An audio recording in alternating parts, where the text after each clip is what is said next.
Usually when we talk about a medical diagnosis, there's this expectation of precision. Right, like a broken bone or something. Exactly. You break your arm, the x-ray shows that jagged white line, and the doctor just points and says, well, there it is.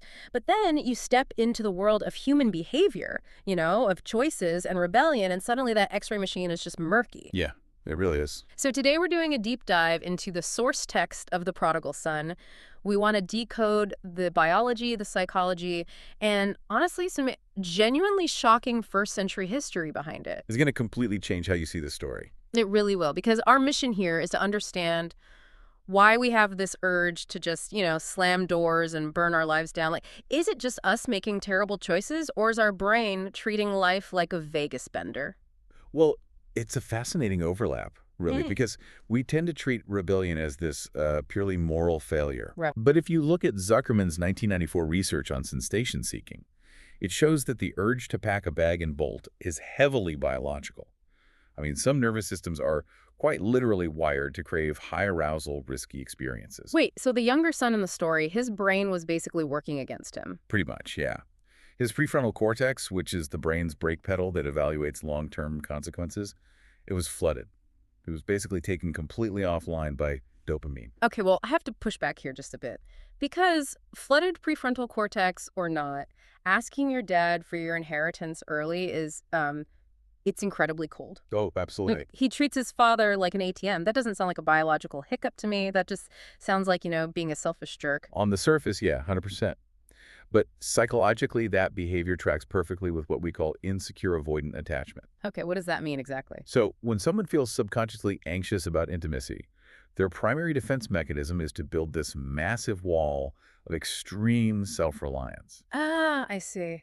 Yeah, they value autonomy over connection because, well, needing someone feels dangerous. So he pushes his father away just to protect himself from vulnerability. So he builds a wall, he grabs the cash, and he runs. But, eventually the money runs out, the dopamine crash hits, and he decides to go home. Right. Now, in my head, this is just an awkward Thanksgiving dinner waiting to happen. But the historical context of the first century Middle East paints a much darker picture, doesn't it? It does. Because asking for that inheritance early was the cultural equivalent of saying, I wish you were dead. Wow. Just brutal. And the punishment for that wasn't just, a stern talking to. There was this brutal local custom called the kazaza. The kazaza? Yeah. If a young man lost his family's wealth among outsiders and then dared to return, the village would actually intercept him. They'd bring out this large clay pot, smash it on the ground right at his feet, and publicly declare him cut off from his people forever. Wait, really? So it was like absolute social and economic execution? Exactly. He would be dead to the community. Wait a second. If the whole town is waiting at the borders with a clay pot ready to, cancel him, then the father running out to meet him, that's not just a happy dad wanting a hug. No, not at all. That is a literal rescue mission to beat the mob. Precisely. And to get there first, this dignified patriarch had to hike up his robes and sprint, which meant exposing his legs. Oh, which was a huge deal back then, right? Deeply humiliating in that culture. The father intentionally absorbed the public shame himself to physically shield his son from the village's judgment. It was basically a calculated tactical strike of love. That's incredible. He takes the hit so the son doesn't have to. But I mean, that kind of radical grace causes massive collateral damage in the rest of the family. Yeah, specifically with the older brother. Right. He's furious. Right. And honestly, I kind of get it. He did everything right, and the screw-up gets a party. The anger makes perfect sense, but it actually reveals that the older brother is what we'd call a functional orphan. A functional orphan. Yeah, he suffers from moral grandiosity. He thinks his flawless rule-keeping forces the father to love him. He doesn't understand that the love was already his. He's trapped in a transaction. Well, the father is just operating on pure radical acceptance, and there's actually a biological benefit to the father's approach, too, right? Oh, definitely. A 2011 Journal of Behavioral Medicine study shows that proactive forgiveness actually lowers blood pressure. Really? Just from forgiving someone? Yeah, because holding on to resentment keeps your sympathetic nervous system locked in that fight-or-flight state. So by actively choosing forgiveness, the father suppresses his own cortisol production.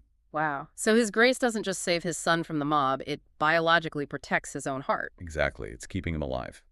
So bringing this into 2026 for a minute, what does this look like for you, the listener? because most of us aren't out feeding actual pigs. Right, but we are absolutely doom scrolling at 2 a.m. in our own modern far country. Exactly. Or, we're the bitter perfectionists just pouting on the porch like the older brother. Both of those are incredibly lonely places. They really are. And the way out isn't this relentless grind to prove your worth. It's a gift. The younger son experienced post-traumatic growth. Where hitting rock bottom basically forces you to shatter your false ego. Yes, and rebuild a more authentic, resilient self. He came back broken, but he was finally real.